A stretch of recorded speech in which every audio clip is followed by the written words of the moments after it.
তো আমার এই স্টুডেন্টটা আজকের 10 দিন নিজের গাড়ি দিয়েই চালাচ্ছে। বাড়িতে কিন্তু উনি শিখতে চেয়েছিল, পারিনি।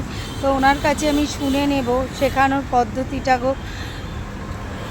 আচ্ছা দিদি, তুমি শিখতে পেরেছো? হ্যাঁ, আমি কেমন শেখাই? দারুণ, দুর্দান্ত। আমি নিজে আগে তো নিজে কি বাড়ি চেষ্টা করেছিলে? আমি নিজে চেষ্টা করেছিলাম, কিন্তু আমি তখন পড়ে গিয়েছিলাম, অ্যাক্সিডেন্ট হয়েছিল, আমার আঙুল ভেঙে গেছিলো। তো এখন আমি কনফিডেন্টলি চালাতে পারছি, ভালো লাগছে। মানে আমি যে রোজ বললাম, রোজ রেগুলার ক্লাস করাটা কি শর্তে? রেগুলার ক্লাস করাটা ভীষণ ইম্পর্টেন্ট। সেটা আমিও বলেছিলাম দিদিকে প্রথমে যে আমি আসতে পারবো না, অল্টারনেট ডেতে আসবো। কিন্তু দিদি বারবার বলেছিল ওরমভাবে শেখা যাবে না, বকাবকি করেছিল, আমার খারাপ লেগেছিলো। কিন্তু আলটিমেট মনে হচ্ছে দিদি যেটা বলেছি সেটা একদম 100% ঠিক।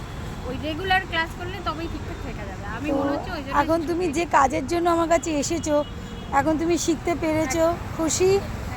চলো। তো দেখতেই পাচ্ছেন, ও এই গাড়িটা নিজে বাড়িতে প্র্যাকটিস করতে চেয়েছিল, অ্যাক্সিডেন্টে ওর আঙুলও ভেঙে গেছিলো। নিয়ম হচ্ছে প্রথমেই ভারী গাড়ি দিয়ে শেখাবেন না, হালকা গাড়ি দিয়ে ব্যালেন্স করে তারপর যে কোনো গাড়ি অলমোস্ট শিখে যাওয়া যাবে।